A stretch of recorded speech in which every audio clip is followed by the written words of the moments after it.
Good afternoon and welcome to our first virtual campus conversation. This afternoon we are gathered with the Coronavirus Response Task Force. Many of the members are with me in this room and several others are in adjacent rooms standing by. So I'll begin just briefly with listing colleagues who are members of the Corona Task Force, Response Task Force on behalf of AUC. We have Provost Dr. Ihab Abdurrahman, who's with me in the room. Our counselor, Dr. Ashraf Haytham, who's also with me in the room, Vice President for Management Operations, Shireen Shakib, Vice President for University Affairs, Rania Borai, Vice President for Student Life, Dina Borai, and Vice President for Digital Transformation, Ayman Abdulatif, who are in an adjacent room. And of course, the task force reports directly to President Francis Richardoni, who's also with us in the room. Thank you to everyone who's joined online. We received a number of questions since we posted the form yesterday, a huge number of questions actually, so I'm pleased at the response and the interest. We're going to endeavor to answer as many of them as we can. If we do not get to your question, please rest assured that we will, if you left your email, we will do our best to get back to you with a response as quickly as we can. In terms of the sort of format for the next hour, I'm going to first ask some of my colleagues in the room to make some remarks. I'll address a couple of questions for them and ask them to make a few remarks. After that, we will move to your questions. And while the session is live, you may also continue to send questions, and they are being fed to me here in this room, so I'll be able to address those as we go along. So first, I'd like to ask President Francis Richardoni to tell us a little bit. We're now kind of at the juncture of we finished our first week of spring break, and we're going to be moving into online instruction next week for 2 weeks, as well as our remote work. So can you give us a little bit of an overview of what the next 2 weeks might look like and what are the implications that we can expect? Sure. Thank you, Dina, for convening us once again, as we've been convening so many times over the past several weeks. Thank you to all who are joining us remotely. This really is a special time in my rather longish lifetime. I've never seen anything that has so brought all of humanity together, truly in one boat, facing a threat that doesn't recognize national borders, genders, race, ethnicity. And we're learning from each other, and we're learning quickly. Nevertheless, the contagion continues to spread. It's far from peaked, and we know we have to take more precautions than we already have in order to flatten the peak, stretch out the curve. So universities, schools, businesses all over the world are doing much as we are. We can take great pride in our level of preparedness. I really do feel proud to serve with this community, and never more so than at this time. So the provost will recap more detail. We are well prepared to go online and continue our core function of teaching and learning, production and transmission of knowledge. I'm feeling very confident about that.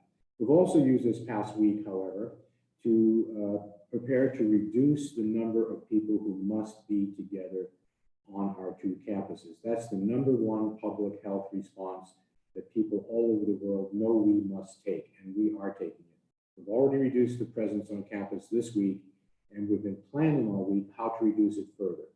Here's the bottom line for next week, and we'll talk about how we want to achieve that in this coming week, starting Sunday. Actually, of course, tomorrow is the nominal weekend. Many of us will be working anyway. Right now, we've got to step up our precautionary measures across the board to minimize the daily physical presence of all people. That means students, faculty, staff, contractors, visitors, all people on our 2 campuses, to those whose presence is absolutely necessary to the successful conduct of our mission, now conducting it online, under changed formats and reduced operational tempo. With that will become a reduced need also for more people. It's a kind of a virtuous circle that we're accelerating. Again, everyone who does not need to be on campus should stay home. That sounds simple, but it's not that simple. We've been working this past week. We're going to continue working in the next week, but we're going to be stepping up our measures that we're taking. We've been spending part of the time this week, in addition to the work that the provost will recap to prepare for online courses, we've been identifying what tasks do we need to continue at what levels of frequency, how many hours of a day, how many days of the week, what are the tasks that cannot be done remotely. We're identifying the people who are performing those tasks, and we will be using this current week ahead of us to see how we can reduce their numbers, the number of hours they spend on campus, the number of people on campus, spacing them out. We'll be testing shift work over the coming week. We're also going to explore another innovation we've developed over this past week, and that is a regular system of remote working, or what is often called teleworking. Many of us perform very important functions, but it's mostly desk work that's now, thanks to modern technology, can be performed remotely. We need to have the technology to do that. The nature of the work has to permit that. So we're going to have each employee speaking with her or his supervisor to determine whether her work can be done successfully in a way that can be monitored, in a way that can be productive and effective from a remote site that is approved by the supervisor and the area head and HR. We think a lot of work can be done off campus. Work that must be done can be done from remote sites. We're going to have to do some more training, some more preparation. We're fairly advanced on that already. We're going to tighten up our system so that those who wish to do it and are able to do it may apply to do it and make the case written down for how that work will be accomplished successfully. And over the course of the next week, we will have a good list of people and jobs that can be done remotely. There'll be a final category where work cannot be done remotely, doesn't need to be done at all. We still want people to stay home. And for those people, we're going to find ways of taking care of them too. We're working on innovative ways to stretch out leave and so forth. The first measure I will say is during this next week, from Sunday the 22nd through Thursday, we will not be charging people annual leave while we're testing shift work and reductions of presence on campus. And while we're testing who may have the privilege of continuing their work from offsite. We're going to be doing lots of other things that will make sure we take care of our people. Let me just assure everyone that protecting people's health is the #1 priority. Number 2, keeping the mission going as long as that's possible, and I'm confident it will be possible through spring term at least. And then at the same time, take care of all of our people, whether they're cleaners, whether they're bus drivers, whether they're desk workers, whether they're vice presidents. We're all people. We're going to take care of each other. I'm very confident. I'm very concerned, as we all are, but we've got the resources. AUC has been here 100 years. We've been through wars. We've been through epidemics. This is a pandemic, so the whole world is involved. We've been through economic problems. We've been through a lot in 100 years. We're going to get through this. Not only am I confident we're going to get through it, I'm confident we will emerge the stronger for it, because like any crisis, it will advance the technology, it will advance the way we work, and we're going to be permanently stronger in several areas of the way we work, even after this passes. So thanks to everybody. I'm very proud to be working with you. Thanks especially to the faculty and provost for developing the online so spectacularly as we've got it ready to go. Thank you. Thank you, President Tredoni. So next, we're actually very fortunate that our counselor, Dr. Ashraf Hatem, is also an expert in this pandemic that we're facing as a professor of pulmonary medicine. So Dr. Ashraf, if you don't mind, I'll ask you some things, both in your capacity as our counselor and then also as a medical doctor. So first, if you would comment about how AUC is coordinating with the authorities and your expectations of what will be happening next with this pandemic that we're all facing. Yes, thank you, VP Dina. During the last 3 years, my main role as a counselor was to be an interface or a liaison between the AUC and the Egyptian authorities and the Egyptian community as a whole. And mainly it was the Supreme Council of Universities, the academics, and the Ministry of Higher Education. During this last few weeks, since the COVID-19 pandemic came over, nowadays the main minute-to-minute interface is with the Ministry of Higher Education again, but also the Ministry of Health and the EMRO, which is the WHO East Mediterranean region. And in my other hat, as you said, as a professor of pulmonology and as part of the task force for the pandemic of the H1N1 in 2009, I'm now one of the members of the advisory scientific committee of the government for combating the COVID-19 pandemic. I assure you that everything which is there, either from the scientific part or from the governmental part and the authorities part, is minute by minute conveyed to the AUC. The main concern is the health and safety of our community. Thank you.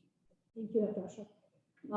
Next, I'd like to ask Provost Ihab Abdulrahman. So we received actually quite a number of questions from our students, some of them apprehensive about the move to online education. What will this mean? Are classes going to be given live, recorded at the same time, or are they going to be videos? And what about assessments? So if you could please address online instruction and what that will mean for our students. Thank you, VP Dina. Before I start actually answering the questions, and because I know that there are so many questions on the minds of everyone, students, faculty, and staff, I will take the opportunity to address the faculty, students, and staff first. So let me say that I convey my sincere and heartfelt thanks to faculty who showed an incredible agility and resilience and adaptation to the situation that we're facing. All of them got the online training. They have been working this week while the students are on the spring break, non-stop to be able to prepare their courses to offer them online. I'm confident, as the president said, I'm confident that we will be able to go through that test for 2 weeks, and if it requires us to go beyond that, we will be ready to go for more weeks online as well. So to all my colleagues, faculty, thank you very much. And when faculty work, there are always so many people behind the scenes supporting them. They don't show in the picture, but without them, we will not be able to deliver the courses that we are delivering to our students, either face-to-face, by the way, when the students are on campus, or online, specifically online. So my thanks to our staff who showed also a great deal of dedication and hard work to support our faculty to be able to prepare their courses online. My last words, actually, before I answer the question, is to our students. The reason that we do everything now is merely to make sure that the coming days are very educational to our students, that we save the spring semester for our students, and we offer the same quality of education that we promised to offer them. In doing so, I'm kindly asking our students also to show resilience, to show agility, and to show flexibility. Our faculty has changed their way of teaching, and it's now the turn of our students to change their way of learning. They have to adapt to the new way of learning. This is new to faculty and also new to students. So the flexibility and agility is very crucial from the students' side at that time. One last word to our students: please stay home, stay safe, and stay strong. Now to the question. The online courses, some of them will be live, some of them will be recorded. So there is no one size that fits all. And every faculty now knows exactly how he or she will deliver his or her courses.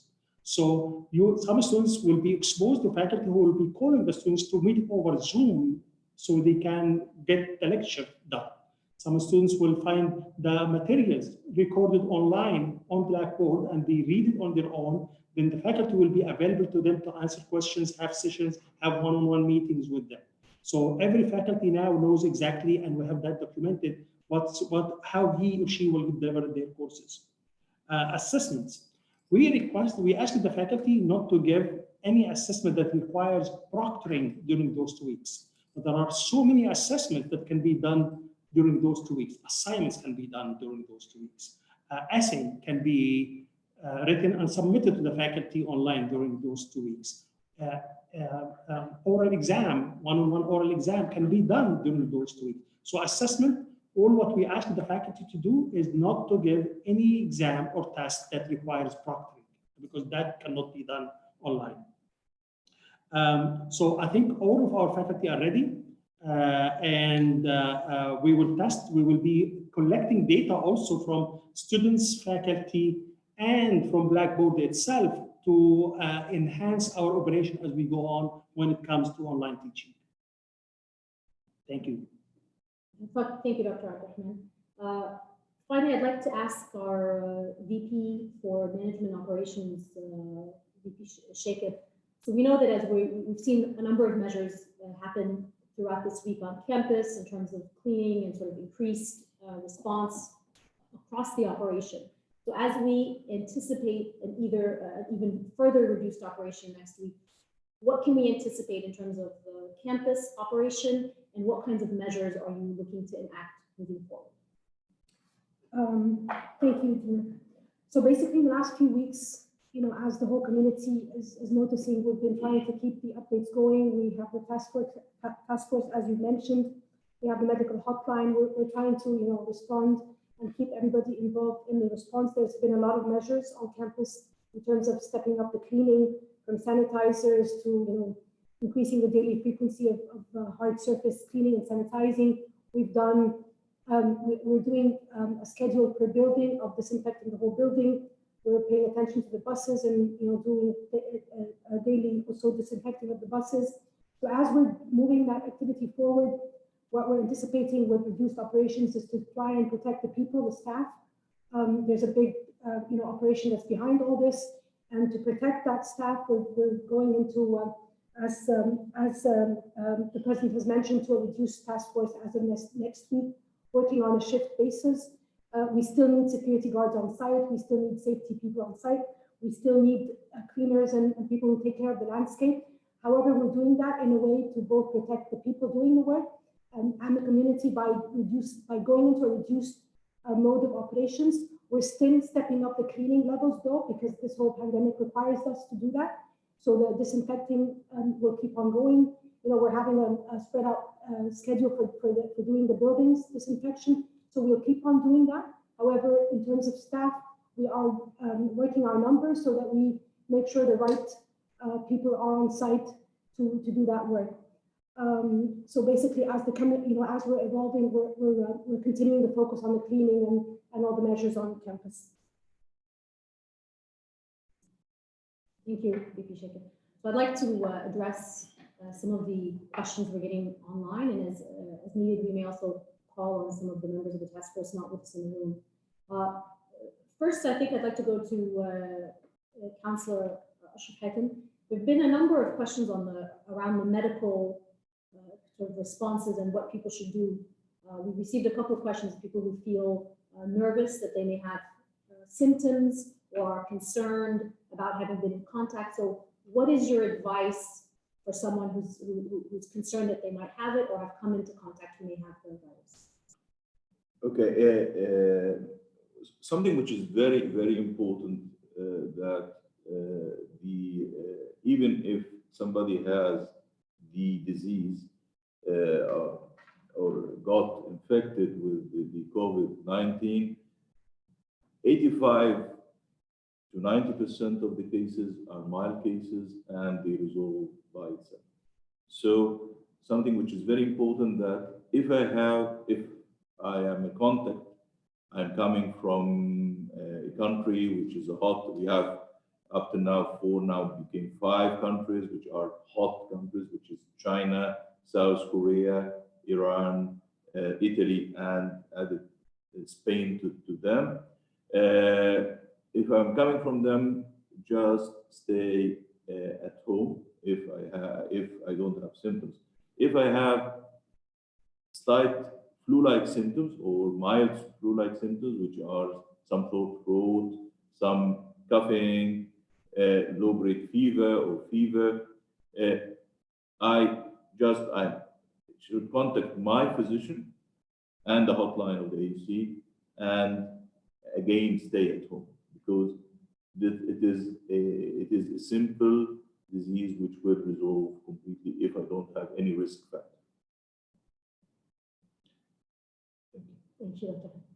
And so the next question we received is in terms of access to the campus. So a question from one of our alumni, why are we not permitting alumni to come to campus, and why are we next week limiting the number of people who can access? We have a beautiful large campus, so why are we not permitting as many people to come? So President Micciardone, if you don't mind, I'll ask you to please address that.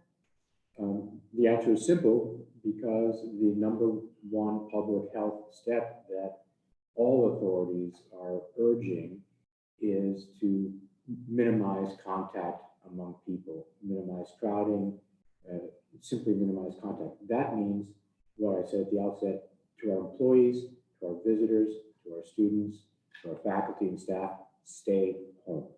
Unless you absolutely must be here to enable us to carry out our mission online, stay home. So if you're an alumnus, you're a human being, you qualify as a visitor, an honored visitor, a welcome guest in ordinary times. We're trying to protect not only your health, but the health of our community. Please respect that and understand why we have to close our indoor athletic facilities, and in fact close the campus as much as possible and restrict the presence to those who must be here. So next I will ask, it's a question addressed to the provost.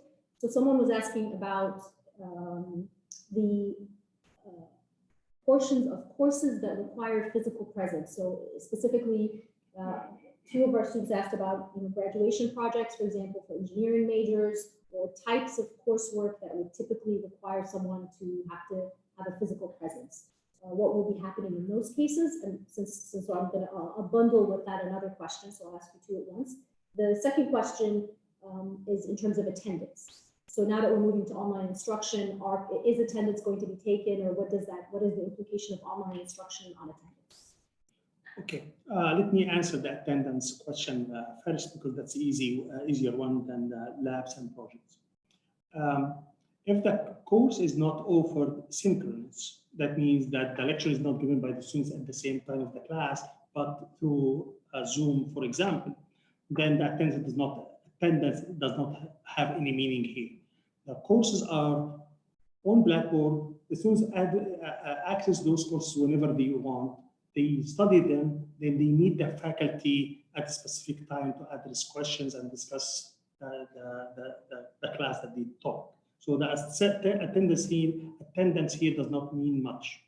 But if the course is offered synchronous, then faculty have the option to take attendance. However, we ask the faculty to be very flexible with attendance here, and to make sure that they understand the situation that the students are in, and we will relax the attendance policy in that case.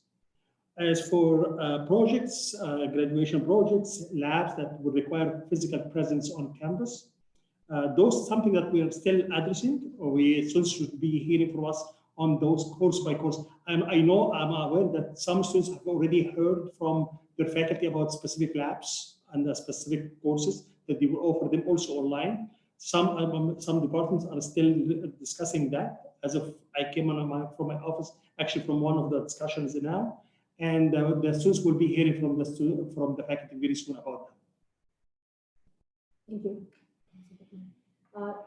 The next question I'd like to address to Dr. Ashraf. This is specifically about Egypt's kind of preparation for the pandemic. So one of the questions is, do you feel that Egypt is prepared? And I'll bundle that with another question specifically about a scenario if a faculty or student were to become ill. Is the university prepared to support them, whether in finding a hospital bed, or what would happen in the event that a member of our community was ill, and whether the university is prepared to provide what type of assistance?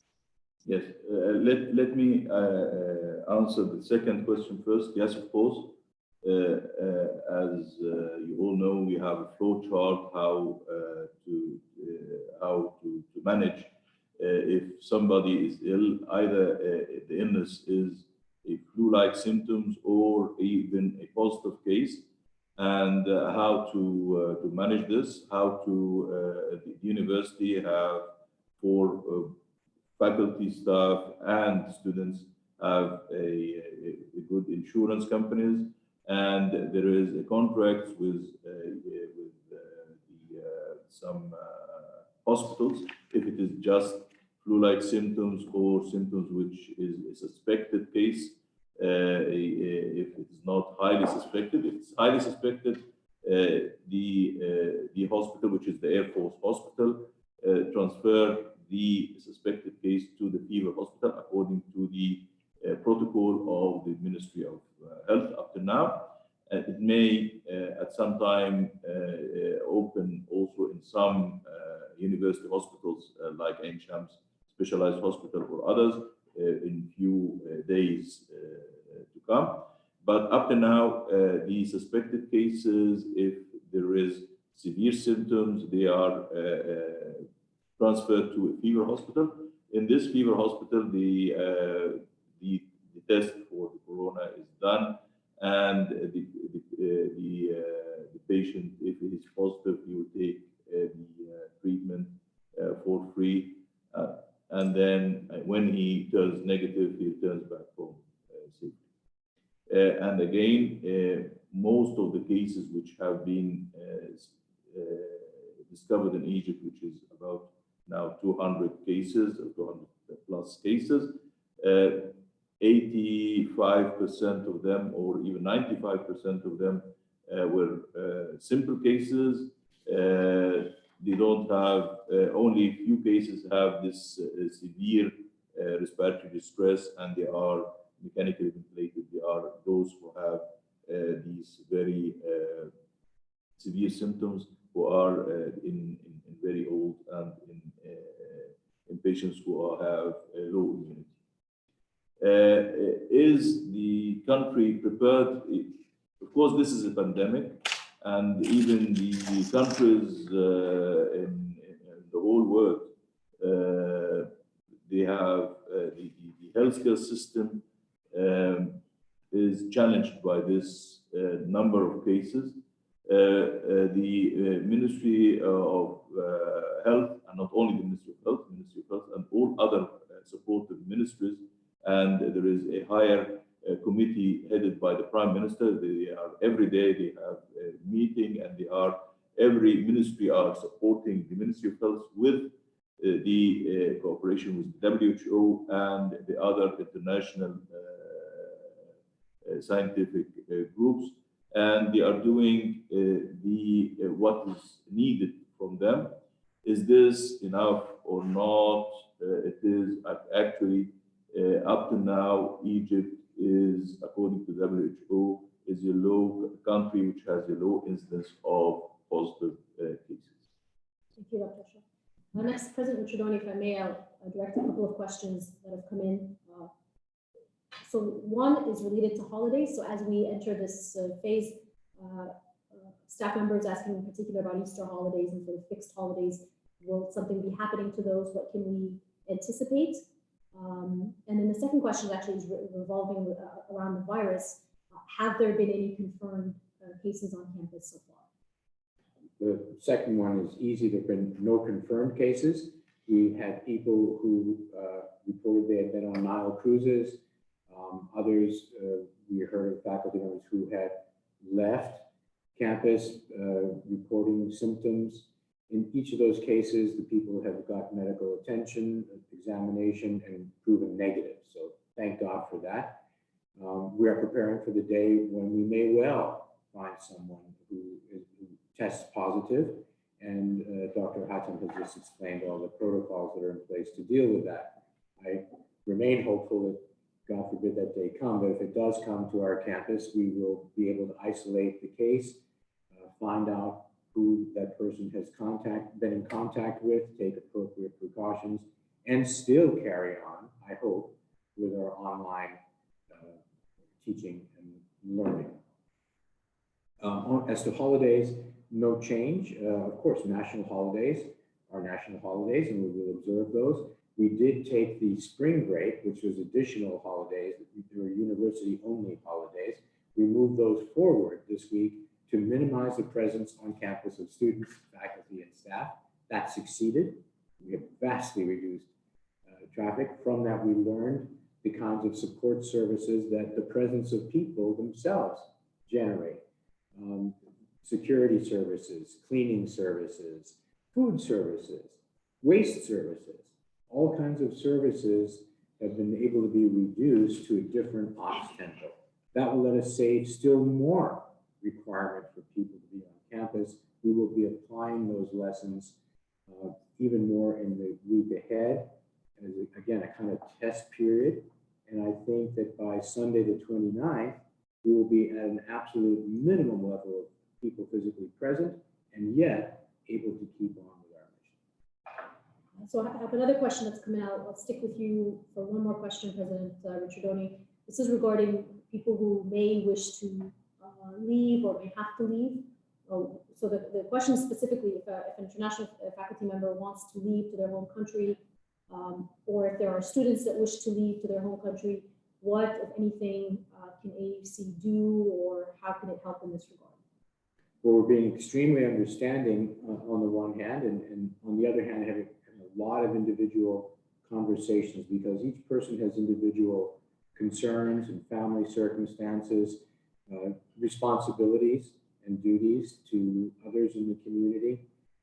If you're a faculty member, I'll let the provost speak to his conversations with the faculty. You have particular responsibilities. If you're a higher ranking person, you have even more responsibilities. Each of us has a responsibility to take care of ourselves, but also to think about our duties to others and not spreading the contagion. So those are the conversations we're having. I've personally met with one group of international students, the CASA students, a very special group of Americans here in the best place in the world to study Arabic. They wanted to stay, actually. They felt safer at AUC because of all the precautions we're taking, because they're in Egypt, they've listened to the public health authorities. Each of them, I think one had opted to depart, I'm not even sure of that, but they were recalled by their home university management making the judgment for them. If the judgment were left to them, they had each decided they wanted to stay, and we were prepared to accommodate them. There are other groups of young American professional associates here with whom I spoke. They too reached the same conclusion. Here they're surrounded by friends, a nurturing culture, a university that is taking care of them. We gave them the option to leave early if they wished, and they've decided to take advantage of approved teleworking capabilities that we've set up in their cases. They have worked through an approved process. They'll be very valuable in continuing to support our mission. They wish to stay. So each case will be, we'll examine on a case-by-case basis. And again, coming back to the points, protect people's health, keep the mission going, take care of our people. And that's what we're doing in each case. Thank you. Dr. Abdulrahman, I'm going to come back to you with a question on the semester. So there's a question, if I'll bundle again and do two questions. I know I'm sort of doing 2 for 1 here. So the first question is, what happens to people who are students who are planning on going to a semester summer abroad? Do we anticipate do we know at this point what would happen? So the question is, if someone has been scheduled to go on a summer abroad, what is the advice you have for them? And the second question is commencement, a big one. Are there any plans in terms of the commencement ceremonies or what might happen to those things? So, okay. So as for the commencement, and as of today, the commencement is still on its scheduled day, and but that may change according to the situation. So the whole situation is still fluid, and we did not really make a solid decision about the commencement yet. as for the summer abroad. So also this is actually a tricky question because it's not only EUC situation, it's also the country that the student is traveling to situation. So the student has to look at those situations, and he has to come up with, every student should go to the IPO, the International Program Office, to discuss his situation. And we are ready actually maybe to move that semester for the next fall or so. I have already received the request from students who were traveling this semester, spring semester, to move their semester abroad to the fall, spring, and that's going to be approved. So I advise every student who has similar question about the summer abroad or even the fall abroad to come forward now so we can look at his situation or her situation and decide on the way forward. Thank you. So there's a follow-up question on the question of remote work, and I'm going to see if our senior vice president for human resources, Ms. Sarah Rafat, she's joining virtually.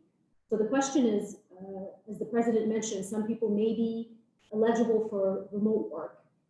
And the question is, how does someone know if they're eligible, and what should they do? As mentioned during the beginning of the conference, our priority is the safety for our staff, and this is health safety of our staff is a priority, and that's why we are working on flexi measures in terms of working remotely and applying annual leave policies to support our staff in all areas and functions. The coming week will be a test for teleworking for all the organization, and we will be working on procedures and forms and steps for applying for teleworking and how we will take it the next step forward. I just want to give some pieces of advice to our staff that I would like you to be positive about teleworking.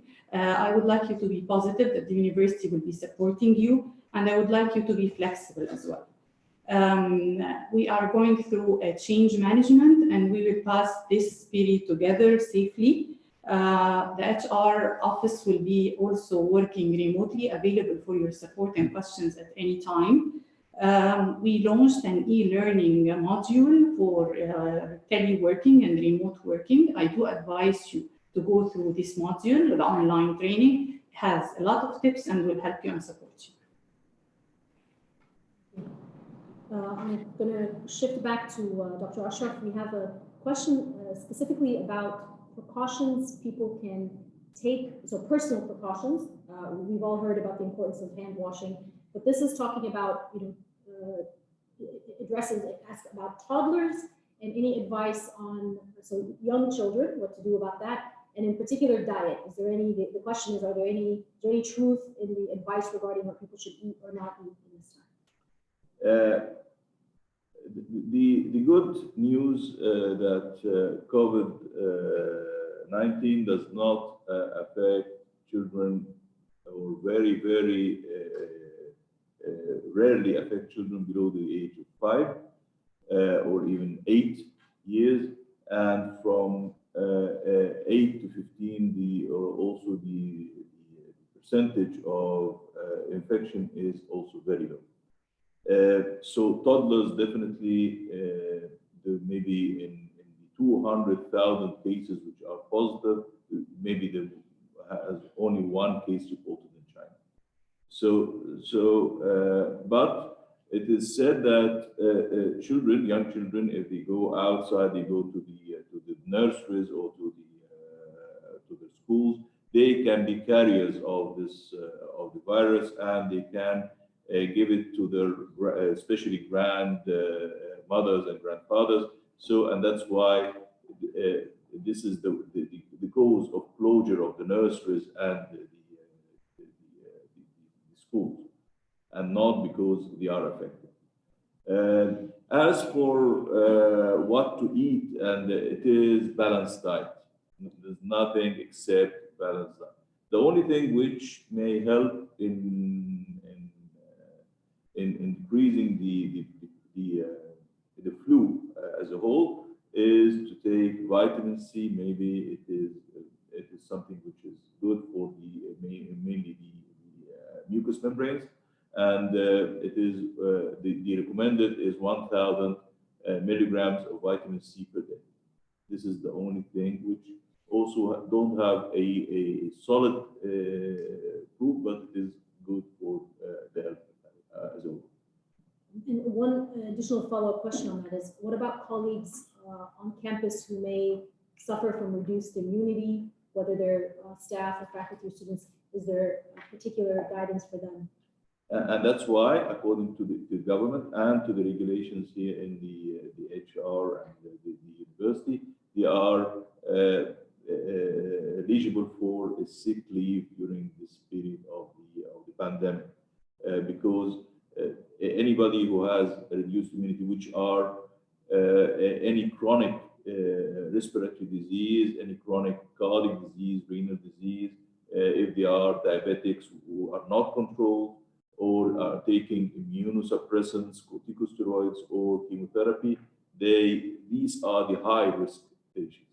But again, pregnancy is not a high risk for those who are pregnant. President Ricciardoni, thank you, Dr. Ashraf. President Ricciardoni, there's a question in terms of what is the university doing to look ahead? So as we know, we're in a fluid situation. We can't predict the future. But how are you thinking about the future? What is the process by which the university is looking ahead and trying to anticipate beyond the 2-week horizon? Well, we are in fact continuing not only the immediate emergency functions necessary to support online training and keep us all healthy and secure, but those of us who do desk work and meeting work and planning work are continuing to plan and test different scenarios. So we have our normal emergency management team that works even in between emergencies. That team will keep working through this period. It gets particularly busy during emergencies. And then, of course, we have our COVID-19 task force. We're going to be teleworking, and from time to time, we'll have to have some of us get together to walk physical spaces and see what's going on and to meet. We're looking at the immediate term and the short term. I would say the immediate term is now to next week. The shorter term, let's say the month out, maybe even to the end, let's call it the medium term, is to graduation. We're really focused on graduation as a key thing. We want our students to complete their spring terms, whether they're graduating seniors or they're at a more junior stage. They still want to complete their term, so they stay on track to graduate 1 year out, 2 years out. And then there's a longer term, which is summer and fall. And in each of those, we have questions. And some of them have already come up. What about graduation? So we have people looking at that already. Vice President Dina Borai has that fall under her, working with the provost and all the deans of the schools as they organize this. Guess what? We're not alone. Around the world, other universities are asking the same thing. No one wants to cancel graduation. It's the biggest moment usually in the life of someone up to age 21 or 22. So we're all learning from each other. Are there ways of doing the ceremonies that who knows what the virus will be like by then? The contagion, will things have flattened? Will it be true that warmer weather dampens the virus? We don't know. Some decisions we simply cannot make now, but we're working them through, we're gaming them through, and playing what-if scenarios. All I can do is affirm our shorter and medium and longer term goals. In the week ahead, we're going to test and see if what we can do about our shift work to minimize presence. We think we've got some good plans. We're really confident on online learning. Longer term for spring, we think we're in good shape. That we'll be able to sustain all the operations we need to do. We hope that even if the contagion is still spreading and accelerating, we'll be able to have some version of a graduation ceremony, whether on schedule or whether we'll see what kind of ceremony we're able to postpone decisions for rolling forward. Whether we will have a summer term is an open question. The provost mainly is concerned with that. There are some non-academic programs in summer as well, sports camps and the like. We have a lot of people making a lot of plans of what-if scenarios. deciding which dates are likely to be last dates by which we must announce decisions. And that goes on into the fall. For the American universities, many of them are questioning whether they'll be able to open traditional classes in September, or whether they will have to use the online learning processes. So we're very much in the same boat. We're looking forward. As I mentioned, I'm confident we'll be able to roll with whatever happens. We may have to do some things with, sacrifice the kind of ceremonies we'd like for graduation. Right now, I'm not saying that's what we will do, but we may have to. We may have to sacrifice most, if not all, of what we do in the summer in terms of academic programs. Those are things we won't know until we know them, and we will certainly keep people informed as we make those decisions. And along the way, we love questions. We love observations. We love complaints. Please use the COVID-19 Task Force Communications portal to feed in observations, questions, complaints. They help us think through this. And some people come up with really interesting ideas that we're able to consider at the very least. Thank you. Dr. Abdurrahman, there's a question specifically on grading. So do we anticipate, the question from the student, the shift to online, the shift to assessments, will that necessarily affect grading? And if so, how? That should not affect the grading. The shift to online may require the shift in the assessment, but the new assessment should not really affect the grading, because the assessment will depend on other methodology other than just exams, face-to-face exams in classroom. That's why I don't expect that actually the new kind of assessment that will change any grading. Thank you. The next question I'd like to address to a colleague who's actually not in the room, to Vice President Dina Borai. It's a question regarding the dorms. So it is a question from a dorm resident, and what is the plan for dorm residents broadly, and in particular in terms of in terms of how we're dealing with individual cases. The person who sent this question has a particular case. So what's the approach for residents in the student, for residents of the student dorms? Yes, thank you for the question. We've actually been ahead of the curve, and we've already asked students last week to stay home. It's the same message, please stay home. In a pandemic, it is, I think it is your students' duty to stay home with their families. Having said this, we do have students who can't go home at this point in time. We have international students, and we have Egyptian students whose families are overseas. And I want to add again, asking the Egyptian students who are coming back next week to consider and reconsider staying home, because what we want to do is to make sure that we have enough space in the dorms. Again, it's about social distancing and about staying safe and healthy. Thank you very much. Next is a question for VP Shireen Shakib. It's related to the housekeeping. So the question is it possible to reduce the number of housekeepers that are on campus? And are there any plans to sort of reduce the number of people who are coming? Yes, the answer is yes. We are working on a plan to reduce the housekeepers. And this is going to be in effect as of Sunday. I'm not sure if you're only referring to housekeeping, because there are lots of other people who come to campus doing the landscaping, doing guarding, doing the safety supervisors. So we have a lot of people, not just the housekeeping. And overall, yes, of course, we're reducing the on-site presence of all those different buckets to make sure basically to reduce basically the threats and the risks both to those people as well as to the community. Thank you. Next, I think we sort of tackled this, Dr. Ashraf, but maybe we can be a little bit more specific about it, because it keeps continues to come up. A question specifically about testing. So people are concerned, how can they get testing? Where can they get testing? Can our clinic test them? So if you can address sort of the testing question. Yes. Again, testing for the virus, there are several types of testing. The one which is present in Egypt, which is a confirmatory test, is the PCR. The PCR testing is, according to the government regulatory authority, is only present in the central lab of the Ministry of Health and in other reference labs in universities like the Ain Shams Specialized Hospital.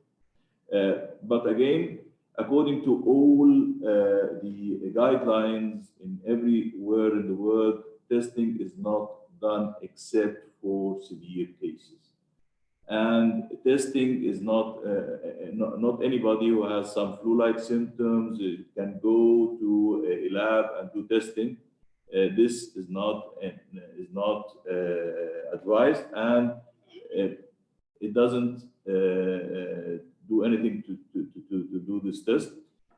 We have a contract with Ain Shams Specialized Hospital.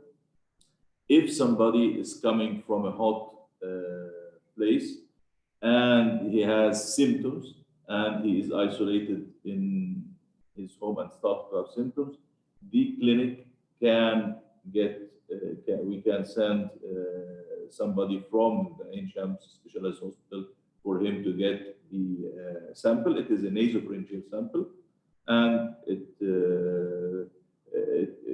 we get it positive or negative after that. But if he is positive, this is a very important thing. If he is positive, he will go to a quarantine hospital, which is outside the Cairo area. There is one in Ismailia and one in Marsa Matruh.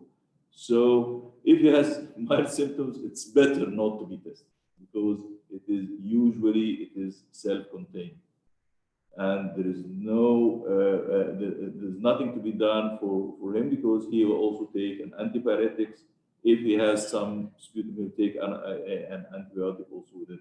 So, and the antiviral which is present in the pharmacies, which is the Tamiflu, which is the antiviral for the H1N1, is also used for these mild cases.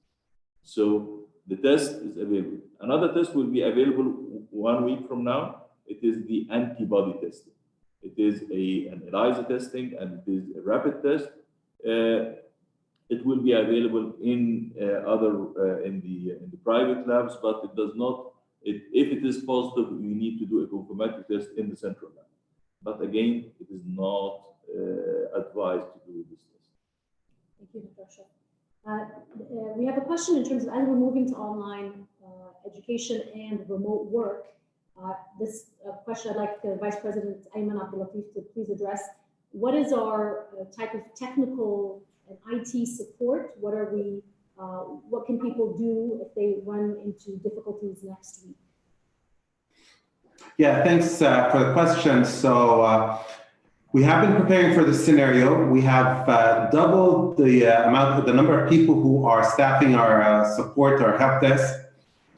You can always reach us through support@eucegypt.edu on email. And our short number is 1200.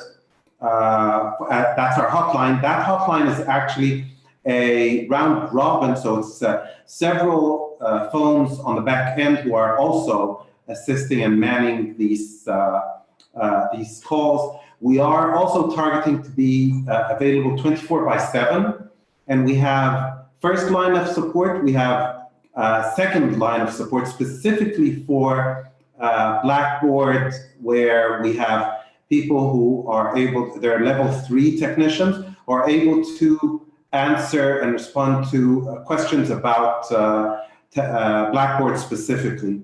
I would also like to take this opportunity to add, if you find that the phones are not responsive for some reason, please feel free to add your phone number in an email and the team will call you back ASAP. So we're staffing we're having all the people to provide the support, and we are trying to be as responsive as possible. Thank you. The kind of final question here before we wrap up, Dr. Abdulrahman, there's a question regarding what might happen. Is there a possibility that online courses would continue past, excuse me, past the 2 weeks? And when would we know that? Okay. Of course, there is a possibility that we will continue to offer online learning beyond the 2 weeks. There is a possibility that we continue to offer online learning till the end of the semester. There is a possibility that we extend the semester. So there are so many scenarios there, and we are ready to take the scenarios when the trigger comes, and we will inform the community ahead of time by our decision then. So stay tuned, visit the website, read our emails, rest assured that we are prepared to address that situation. Thank you. So with that, I think I'll ask President Richardoni to close, but before we close, I do want to remind everyone, aucegypt.edu/coronavirus is our website. You'll find all kinds of information and updates continuously. Continue to monitor your email as well. You'll also find under contacts on that page a number of email addresses where you can send your questions. We'll be working diligently to address questions as best we can. So please do keep those questions coming, and we'll be working to address them. And finally, to close us off this afternoon, I thank you to everyone for joining. I'll ask President Richardoni if you could please give us the closing remarks. Thank you, Dina. I think as the conversation this afternoon has shown, the conversation with the community, we are a strong community, a strong university. We're in touch with the proper authorities who are dedicated to the service of the public, have us very much in mind. We have the people, we have the plans, we have the resources, we have the focus now on this emergency, we have the commitment. We're going to get through this, we'll be the stronger for it. Our goal is to keep everybody healthy, keep up the mission, and take care of our people. I think things are looking good as we head into the weekend. And especially this next week, I'm looking forward to further advances in our management processes, actually, that will stand us in good stead forever. Be confident, take care. Do please stay in touch with us. You are us.